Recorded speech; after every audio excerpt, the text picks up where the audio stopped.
We are covering construction safety for the FE civil exam, specifically OSHA's Focus Four hazards and critical rules for trenching and excavation.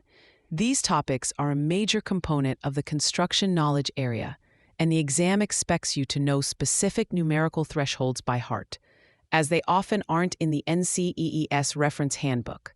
The Focus Four represents the leading causes of fatalities in the construction industry. The number one cause is falls. On the exam, the most critical number to remember for falls is 6 feet.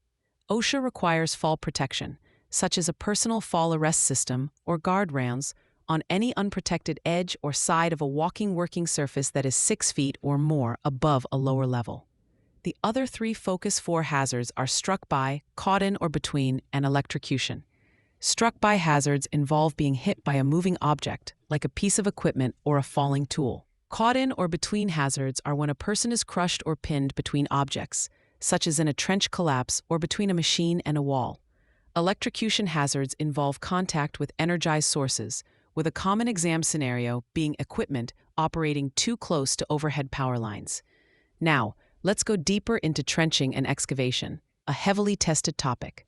The first number you must know is 5 feet.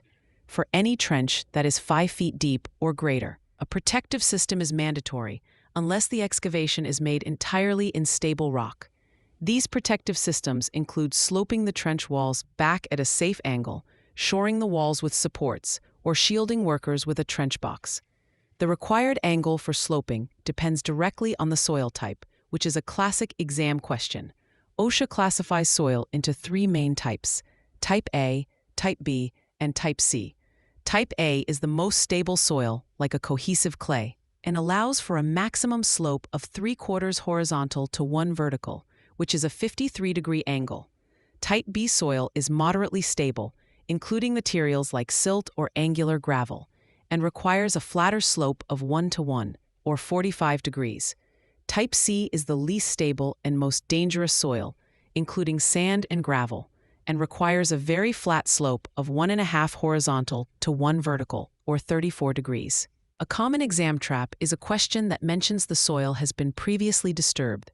Any previously disturbed soil can be, at best, Type B, and is often classified as Type C. Another key figure in trenching operations is the competent person.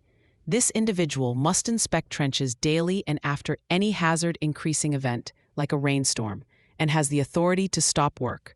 Finally, excavated soil and other materials, known as spoils, must be placed at least 2 feet back from the edge of the trench. This prevents material from falling back into the trench and reduces the load on the trench walls. A common exam mistake is confusing the key depth thresholds. To help with this, use this mnemonic: 6 to fly, 5 to dive, 2 to the side. This helps you remember 6 feet for fall protection, 5 feet for trench protection, and 2 feet for the spoil pile setback. For free practice questions, AI-powered explanations, and more exam prep tools, visit openexamprep.com. That's openexamprep, all one word, .com.